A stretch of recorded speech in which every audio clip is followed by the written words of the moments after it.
Bonjour, je m'appelle Étienne Guichard et je suis ravi d'être sélectionné à la 11e édition du Festival international du film de Noida avec mon court-métrage Enfermé.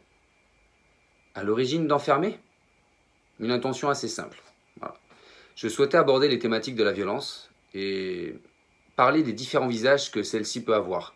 Comment on peut passer de victime à bourreau, qu'est-ce qui fait qu'on peut avoir été témoin d'un événement traumatisant et par la suite devenir instigateur de cette propre violence. Cette violence qui peut y avoir en chacun de nous, qui peut s'exprimer à tout moment si jamais on décide de ne pas se confronter à ce traumatisme passé.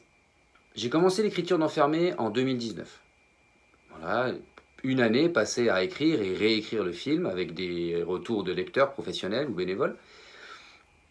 Puis en 2020, ce scénario a été lauréat d'un dispositif qui s'appelle Trio, organisé par la Maison du Film, basé sur Paris.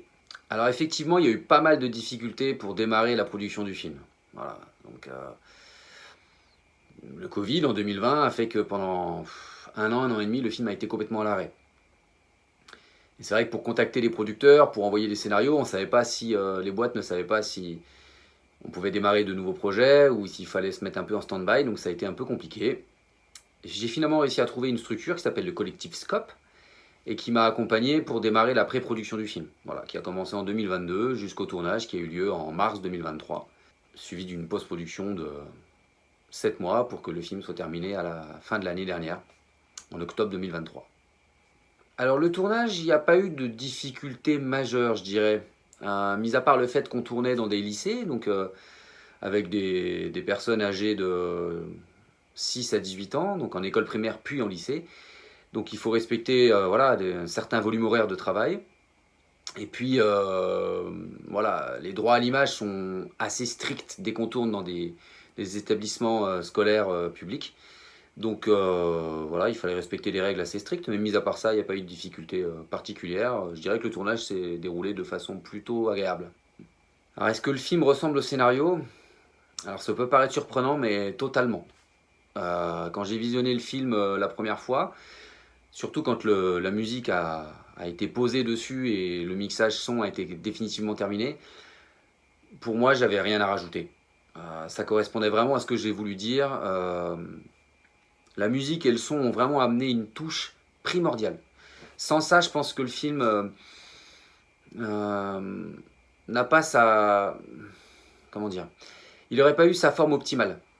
Euh, Au moment où j'ai écrit le scénario, je savais exactement ce vers quoi je voulais aller. Je savais que le son allait jouer un rôle essentiel.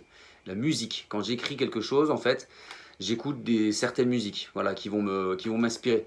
Et après, j'essaye de dire vraiment quelles influences musicales je souhaite, enfin de quoi je m'inspire, pour avoir une musique qui se rapproche le plus des émotions que j'ai envie de transmettre. Et sur ce film, je suis pleinement satisfait du travail effectué là-dessus, et franchement, il correspond vraiment à ce que je voulais dire. Alors là, on est en plein travail de communication et de diffusion autour du film, et bien sûr, il a sa vie qui commence en festival.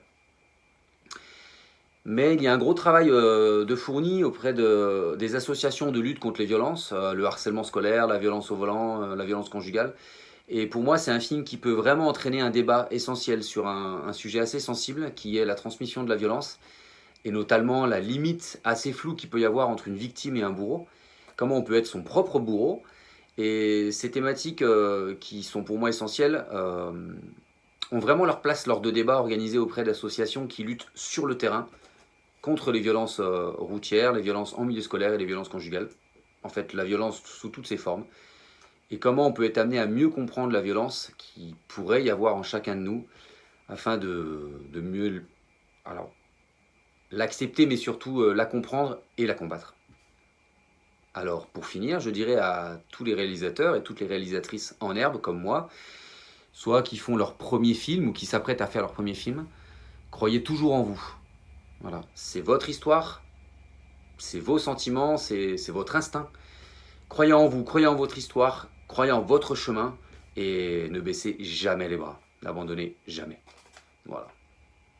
Merci à la 11e édition du film international du film de Noida de me donner l'opportunité de défendre mon film auprès du public et auprès des professionnels. Et je vous dis à bientôt.